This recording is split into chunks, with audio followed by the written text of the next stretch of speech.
Hi, everybody. Chris Englebert with Englebert Financial Advisers in beautiful Allentown, Pennsylvania, with this week's Rotella QCast update. It is the first week in February. Happy Groundhog's Day, everybody. And you know what that means. Every first of the month, we do a strategy and market recap. And we always start out with a little cartoon.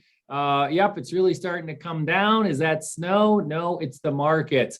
We had a brutal start to 2022. The S&P 500 made a new high literally on January 4th. And you can see by my chart behind me, we ripped right through a 5% decline, touching a 10% decline. We would have closed out as one of the worst Januaries ever, except for a 2-day rally last week that got the averages back up, a really hard bounce.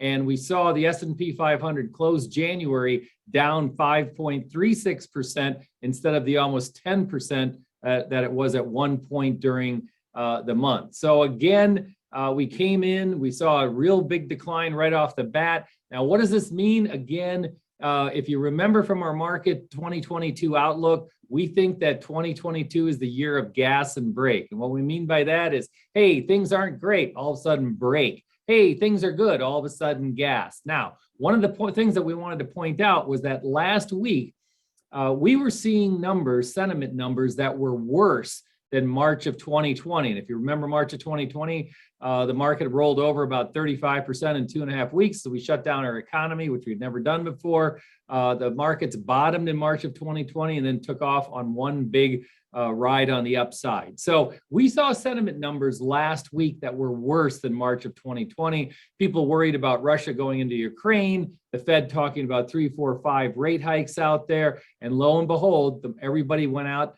left the party at the same time. So we think things have moderated right now. One of the other boogeymen that's out there is the interest rates. And you can see by my chart of the 10-year Treasury up on the right-hand side, we did exceed 1.75%. We got up to almost 1.9% in January, but we seem stuck in this range between 1.75 and 1.9%. We think that's going to be the range for the time being. We can make some arguments as to why we think rates are actually going to go lower in the first half of 2022, but we think for now, interest rates are going to kind of calm down. So what happened again to recap? We saw new all-time highs January 4th in the S&P 500. We had a 10% correction. The NASDAQ had a 15% correction. We are seeing money continually rotate out of large cap growth. Now, we can make the case that large cap growth stocks are extremely oversold. We saw some earnings this week. And again, these are not recommendations to buy or sell these stocks, but Google came out and had good earnings, ripped a lot higher.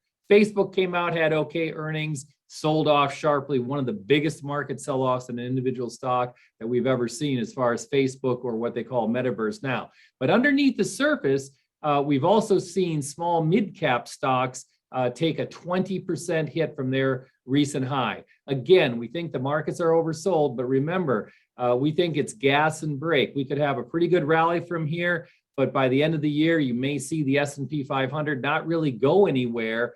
We think what's going to happen is other asset classes are going to do better, maybe bonds, but also we think mid-cap stocks are going to do better. Dividend-paying stocks are going to do better. But you could see a very vicious bounce in large cap growth in the next couple of months. So again, the 10-year Treasury yield stayed in that 1.75 to 1.9 range. You've actually seen the 2-year Treasury go from 0.1 to 1.1% in about 6 months. So the short end has come up.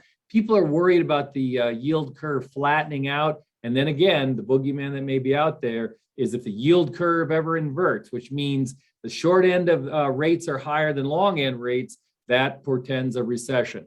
We don't see that happening in 2022. But again, we want to reiterate, our risk indicators in the month of January were down at levels we hadn't seen in March of 2020. There's an incredible amount of bearish sentiment out there. And we always caution investors, you never want to become too bullish and you never want to become too bearish. So that's our first of the month update for February 2022. We'll be back next week. We'll talk to you soon, and everybody have a great weekend and week.